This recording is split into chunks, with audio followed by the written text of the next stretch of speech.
Hello and welcome to iBuzz. I'm your host Nosheen Bukhari, bringing you the latest and most exciting news from entertainment world. MP's call for a complete reset of music streaming is our subject of the day, followed by a movie review on Namesake. But first things first, let me quickly take you to the top stories of the day. MP's call for a complete reset of music streaming to ensure fair pay for artists.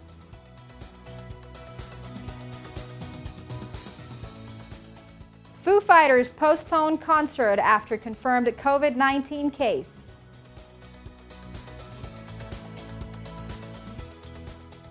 Normani and Cardi B dropping collaboration A Wild Side this week.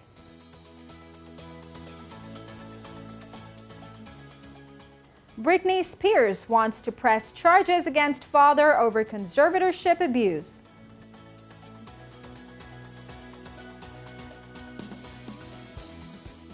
And Megan Fox faces backlash for calling Donald Trump a legend.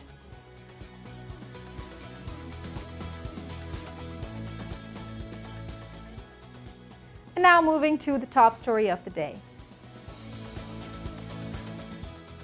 MP's call for a complete reset of music streaming to ensure fair pay for artists. A committee of MPs said that the music industry is weighted against artists, with even successful pop stars seeing pitiful returns from streaming.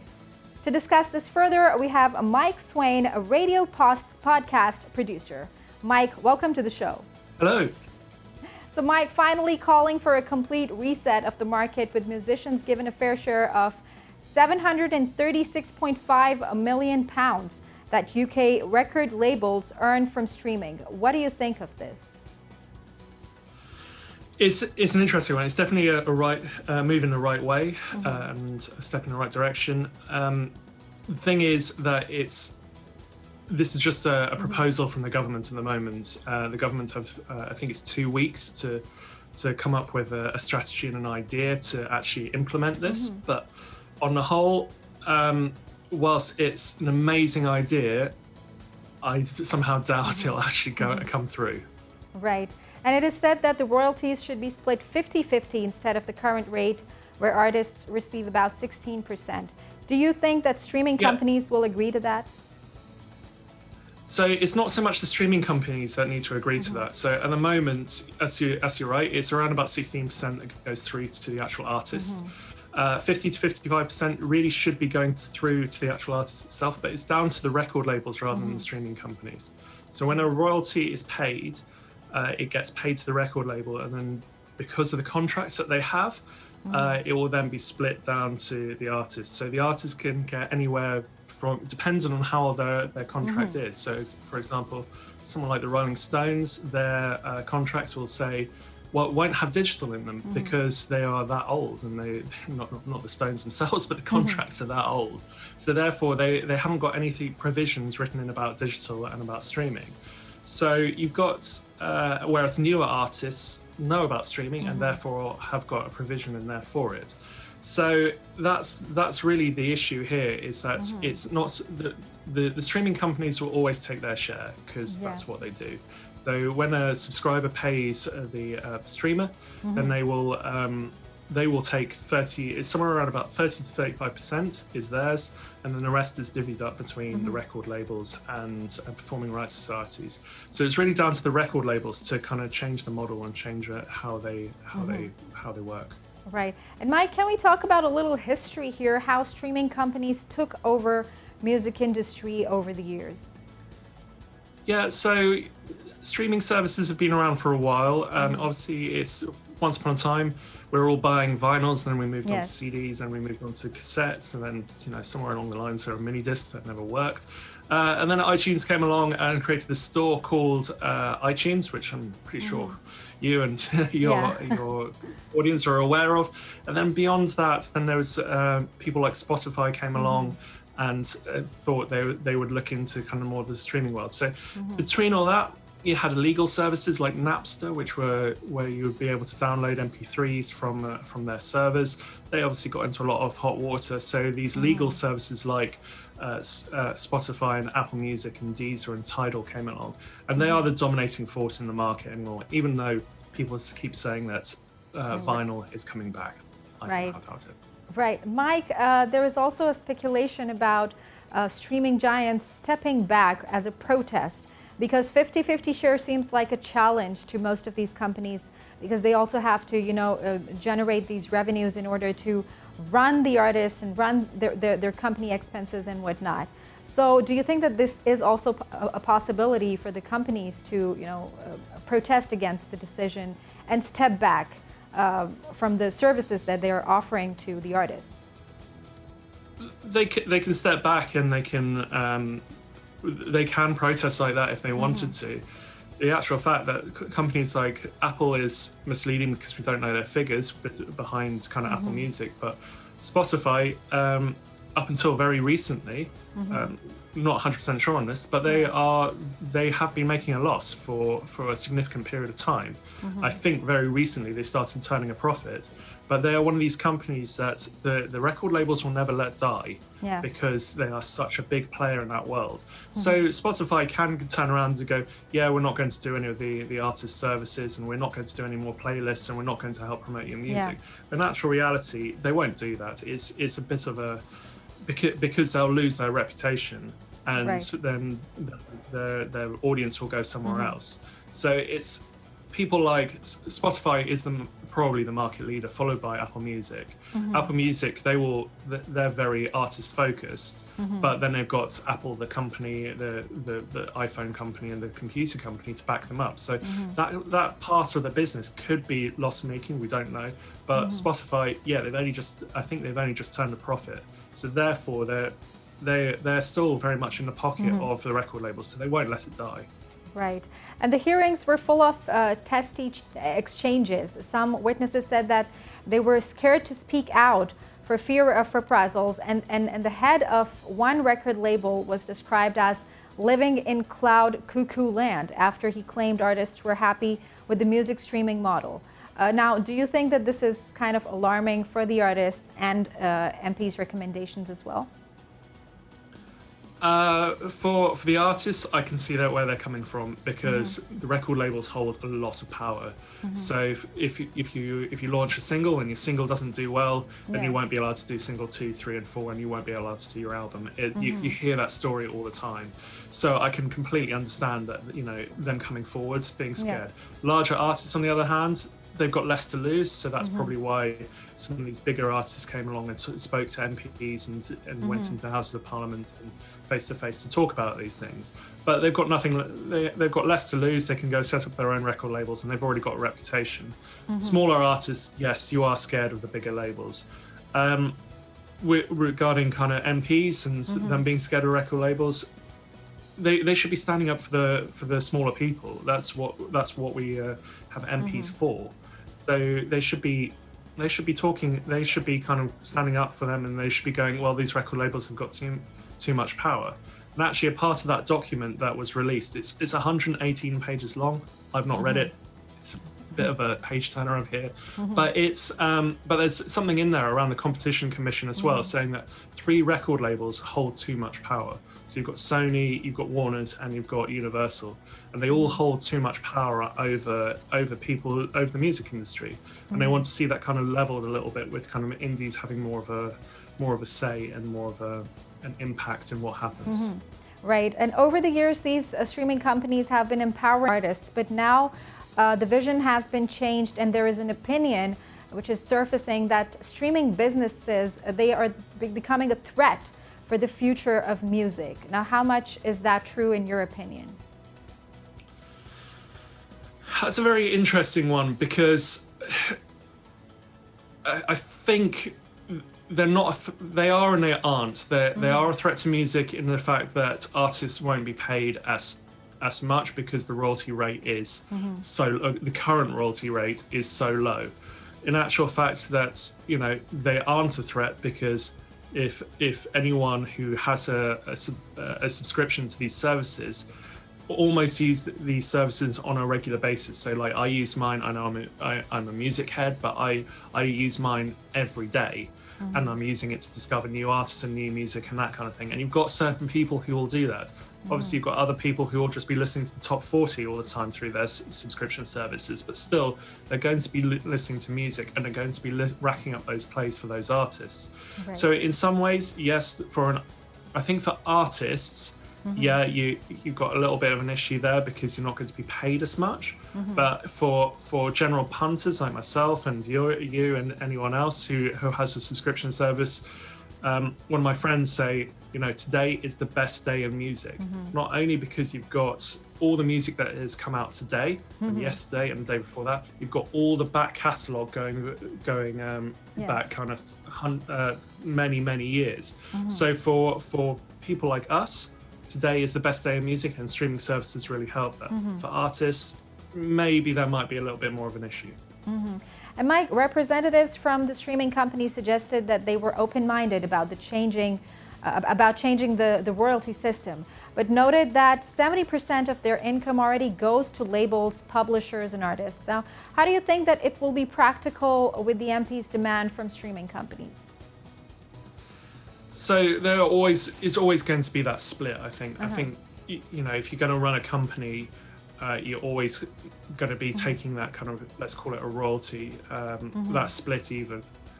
So if you look at any kind of situation where you're taking it's a commission basically. So you pay a subscription, and most companies will take somewhere between like 20 and 30% commission, even if you're a salesperson on a car lot. That's how it kind of works. So for you paying a subscription, the streaming company is going to have to take a percentage. They're not going to reduce that because, as I said earlier, they're already running at a loss. So if they reduce that, they're going to go into a deficit even more. So that money that comes from, that is given to the record label, the record label is going to have to take a hit on that. And there are ways that people are thinking around kind of how to make this work, which includes like a fixed royalty rate where people can where artists know what they're going to be getting. So which is outside of what the record label provides them. So at the moment, 70% goes to the record label, which then filters down to around about 16% that actually goes to the artist. But what if there's a way that every time there's a play, you immediately get a certain amount of money that goes straight to the artist without having to go through the royalty system and through the record label. Right. This is called performance ER, which is very complicated, and it has its pluses and minuses, but it's definitely an interesting thought. And a lot of the kind of lobbyists that were lobbying for this initially, this is the thing that they wanted. Right, and we hope that these reforms bring some, positive changes and hopes for the artists. Mike, thank you very much indeed. Great discussion. You're welcome. Thank you. That was Mike Swaine. And now moving to other story details of the day. Weeks after the Foo Fighters played the first capacity show at Madison Square Garden, they have announced they must postpone their Los Angeles concert due to a confirmed case of COVID-19 within their organization. The band had been scheduled to play the Los Angeles Forum on Saturday, but they announced via their verified Twitter account that despite having made every effort to follow CDC COVID protocols and local laws, there has been a confirmed COVID-19 case within the Foo Fighters organization. The new date will be announced shortly. Tickets for the July 17th date will be honored for the new date. Cardi B and Normani are releasing a new single together this week. The two pop stars have teamed up on a new track called Wild Side, which is set to drop recently along with a music video. After the song was announced, Cardi wrote that the world is ready for Normani supremacy. Britney Spears has told a U.S. court she wants to charge her father Jamie for his alleged conservatorship abuse. She said that she is here to press charges and is angry and will go there, according to the sources. Her emotional statement came as a Los Angeles judge ruled Spears can choose her own lawyer in her fight to end the controversial legal arrangement. A conservatorship is granted by a court for individuals who are unable to make their own decisions. Megan Fox said she does not align herself with any political party or individual politicians as she responded to criticism for calling Donald Trump a legend. In a statement issued on social media, the Transformers actress clarified, "I never said Donald Trump is a legend. I said he was a legend in that arena. The arena was filled with UFC fight fans, many of them clearly Republican. Based off the insane crowd reaction he received walking into the mobile venue. That was an observable fact, but not her opinion." And that is it from our newsroom. We will be right back after a quick short break and bring you a movie review on The Namesake. Stay tuned.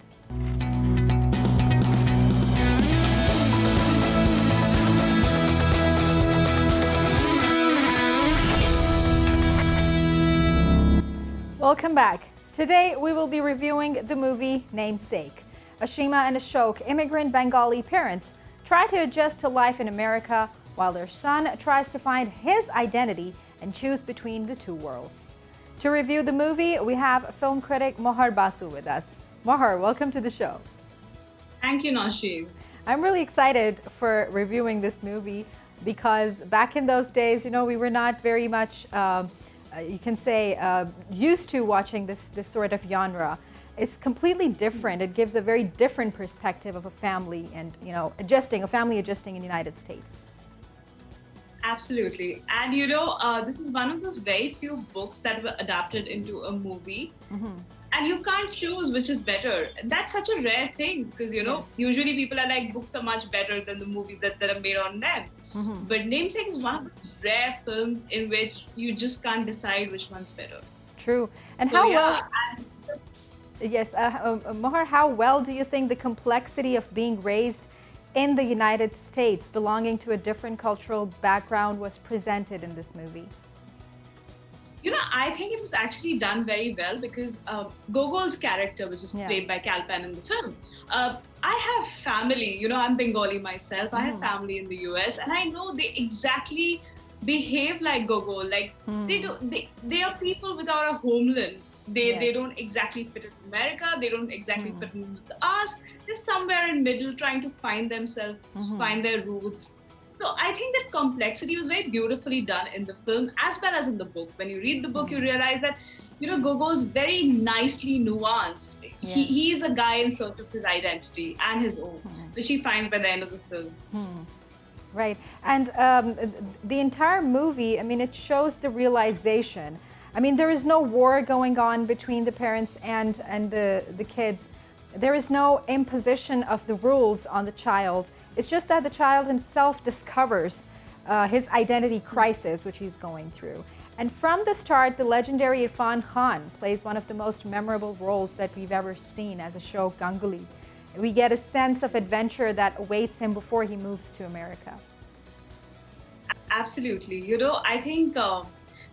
let me go one by one on this. You talk about a young guy's, relationship with his parents, or a young child's relationship with their parents, especially in their teenage years. Yeah. Here we're talking of Gogol, who is a brown kid in an all-white school. He's obviously going through some sort of a turmoil because no one else around him is anything like that, like him.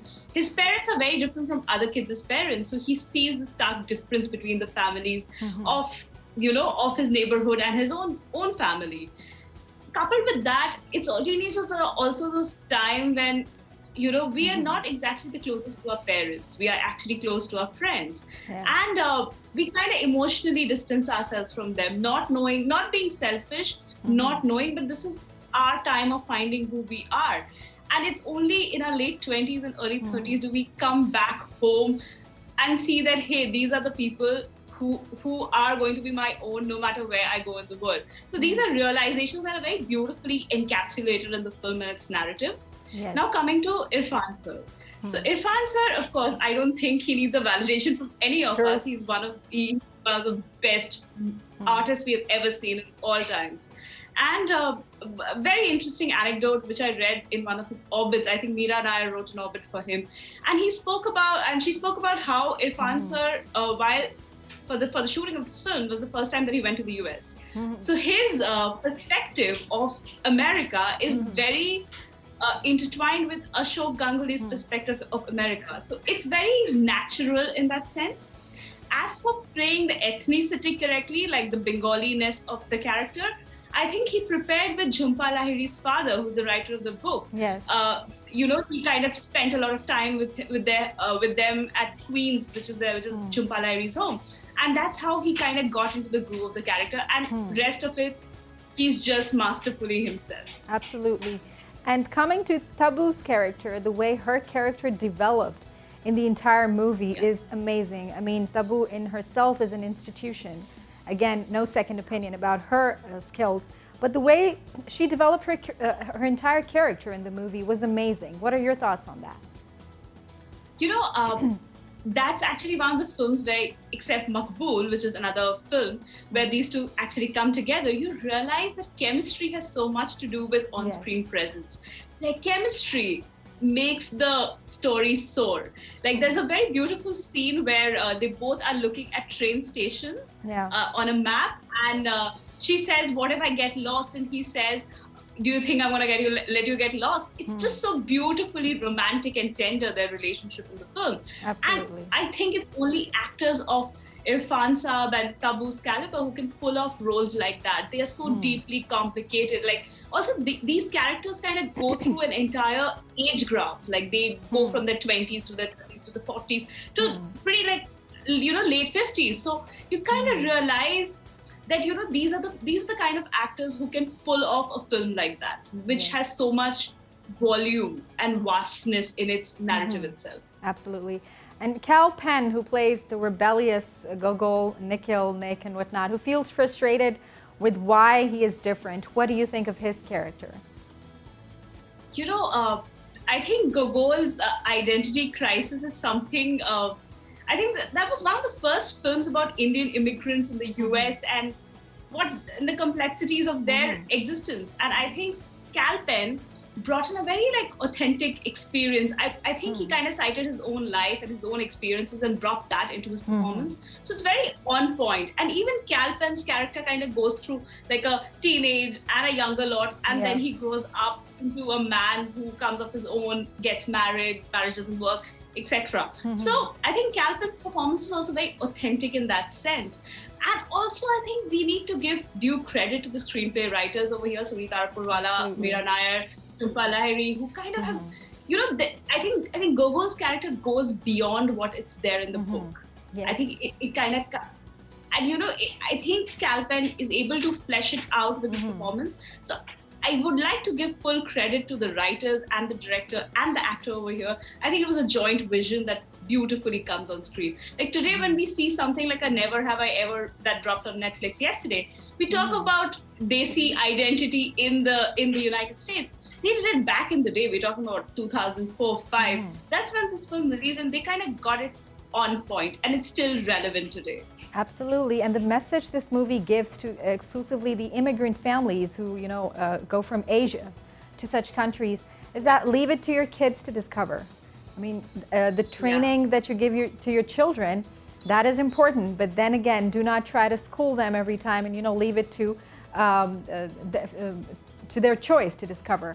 And especially Taboo's character as a mother, that she is concerned with her child's future, with her child's upbringing, but she never brings it up on her into her words. She does not express it to her child. She leaves it to him to discover, which is, I mean, at the same time, it is a confusion. It is a matter of identity crisis.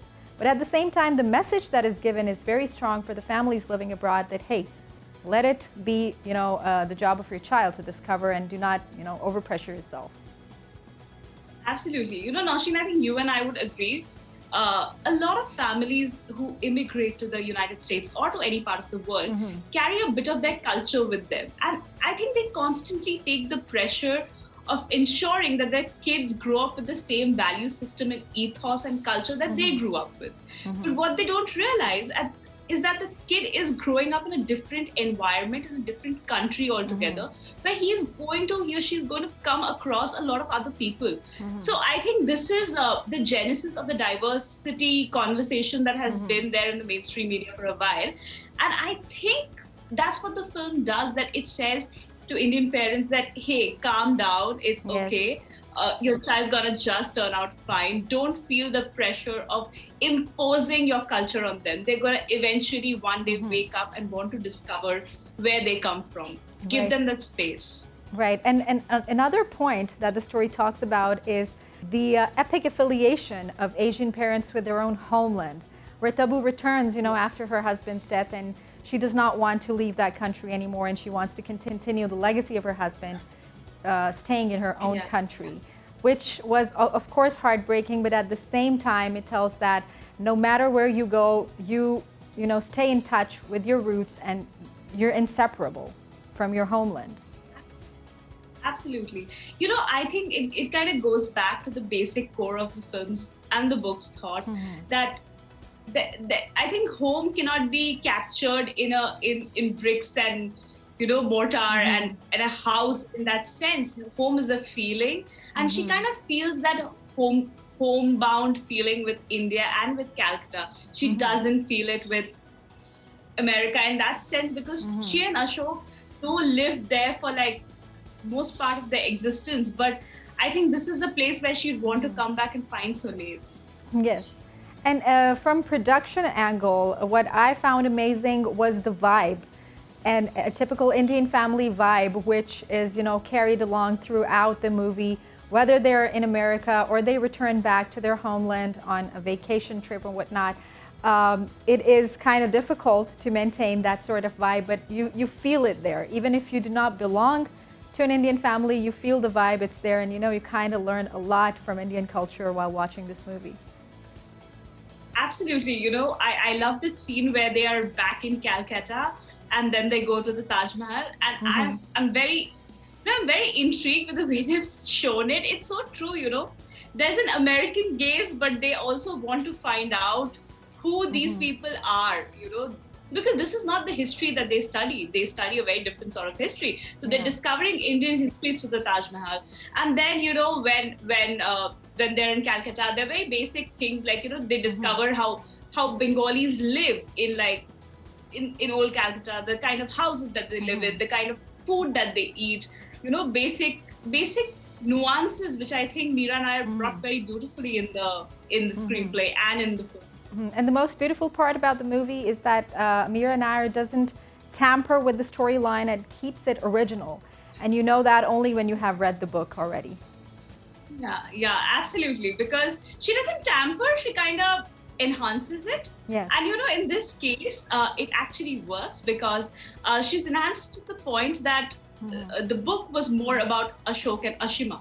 This is, and a lot about Gogol as well. But I think this is more Gogol's journey, and because Taboo and Irfan are as brilliant as they are, they're kind of able to hold the entire film together. Absolutely, absolutely. And it seemed a very calming and, to be honest, a very normal and everyday life story, but the way the realization at the end is depicted in this movie is outstanding and remarkable. Thank you very much, Mohar. It was absolutely amazing reviewing this movie with you. Thank you so much, Nosheen. See you soon. That was Mohar Basu reviewing Namesake. And that is it from today's episode. We will be back with some more content next time. Until that time, don't forget to share your feedback on the social media link mentioned down below. Take care and goodbye.